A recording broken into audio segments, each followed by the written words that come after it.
Hello everyone. So in this video we are going to solve next numerical of Gauss-Seidel method.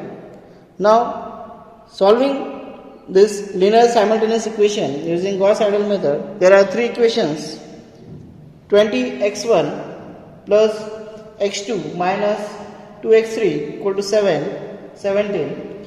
Next is 3x1 plus 20x2 minus x3 equal to minus 18, and last is this is 2, this is not 20, this is 2x1 minus 3x2 plus 20x3 equal to 25. So further solving this, first you have to go for partial pivoting. Already the equations are partially pivoted, so there is no need of partial pivoting. Next is to formulate the above equation in the form of x1, x2 and x3. So first equation, this is first equation, you have to convert or in the form of x1. x1 should be on left hand side. For equation 2, x2, and remaining all terms should be on right hand side. And x3 for equation 3, only x3 should be on left hand side, remaining all should be on right hand side. So further simplifying, you will get in this way. So x1 will be 17 minus x2 plus 20, so plus 2x3 divided by 20. x2 will be minus 18 minus 3x1 plus x3 equal to, so divided by 20, and x3 equal to 25 minus 2x1 plus 3x2 divided by 20. So converting the above equations into x1, x2 and x3 form. Further, you have to go for the iterations.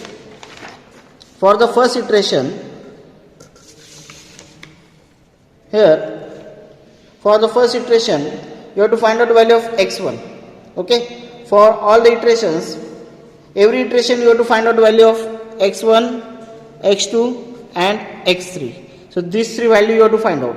Okay, for x1, you have to use this formula, this equation, and put the value of x2 and x3. So here the value of x2 and x3 for initial condition you have to put as 0.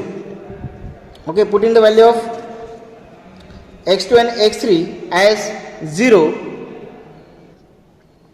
you will get x1 equal to 17 minus 0 plus 2 into 0 divided by 20.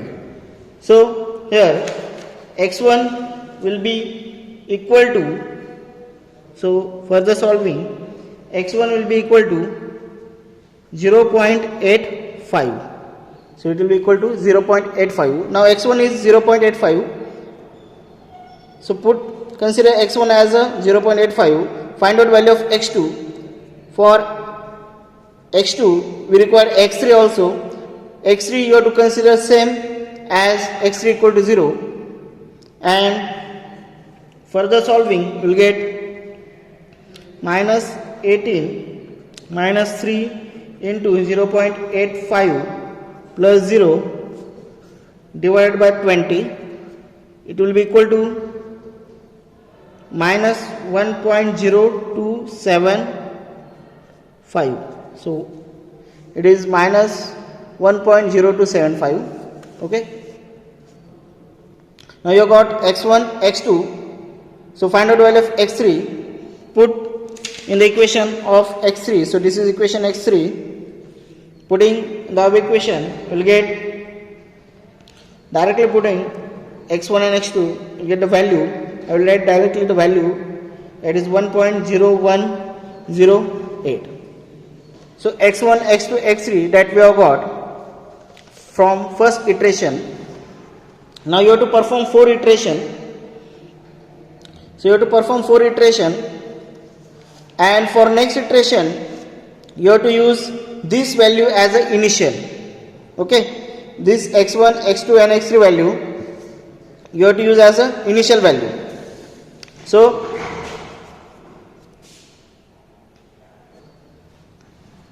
now finding the value of x1, again by you have to use this equation x1, x2, x3. x1, put the value of x2 equal to this value, initial value, and x3 equal to this value. So you will get the x1 for iteration 2 will be 1.0024. Similarly, put the value x1 for equation of x2. You have to find out, you require x1 and x3. So x1 that you have new value that you have to consider, x3 the previous value that you have to consider, and putting in this equation you will get minus 0.9999. So take up to 4 decimal. Answer should you have to consider up to 4 decimal. Similarly, 1 and 2, x1 and x2 that we have found out, x1 and x2 that new values you have to consider for finding the value of x3. x3 is equal to 0.9997. So further simplifying, you will get the value of x3. Go for next iteration, iteration number 3. For iteration number 3, also same you have to consider the previous value of iteration number 2 is x1, x2, x2. So these are the previous values, and these values should be initial value for iteration number 3. Okay, so x2 is minus 0.99, x3 is 0.99, and x1 that you have to find out. Again, you know that this equation we have to consider. For that, we'll get the value of x3. x3 is equal to, x1 is equal to 0.9999. Further, x1 new value to consider, x3 old value, previous value, and find out value of x2. It will be minus 1, and x3 for we have to consider both the new values for finding the value of x3. x1 0.9, x2 minus 1. Okay, put the values in equation number 3.